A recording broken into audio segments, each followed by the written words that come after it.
President Donald Trump floated a proposal to rename two of the nation's busiest transportation hubs after himself while federal funding for a major rail project remained frozen, according to reports. The suggestion has intensified accusations that the Trump administration is leveraging critical public works money for personal branding. According to reports, President Trump suggested renaming Washington Dulles International Airport and New York's Penn Station after himself in exchange for releasing federal funding for the Gateway Tunnel project.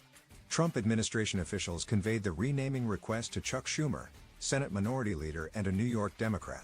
Federal dollars for the Gateway Tunnel project were halted at the start of last fall's government shutdown and have not yet been released, even after Congress passed full appropriations and the government reopened. The Gateway program, estimated at $16.1 billion, centers on constructing a new rail tunnel under the Hudson River linking New Jersey and New York. The project is considered essential to the Northeast Corridor, the nation's busiest rail line. In 2024, the Biden administration agreed to provide an additional $6.9 billion in federal support before funding was later frozen by the current administration. In October 2025, White House Budget Director Russell Vought said he had stopped funding some infrastructure projects to ensure federal dollars were not used on what he called unconstitutional diversity, equity, and inclusion principles.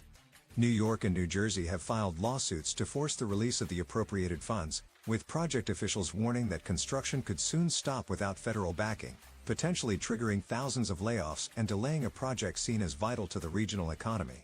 The reported naming proposal fits a broader pattern in Trump's second term of attaching his name to government initiatives and institutions.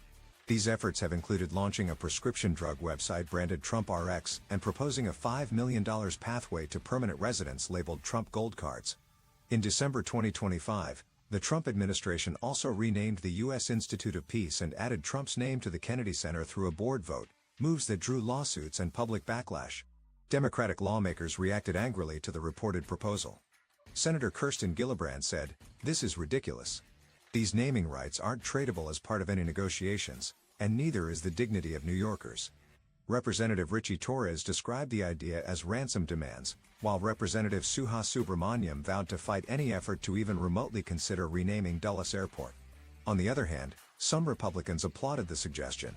Representative Riley Moore, who previously co-sponsored a bill to rename Dulles after Trump, said in a text message, "Let's put his name on it. One of the greatest presidents in U.S. history."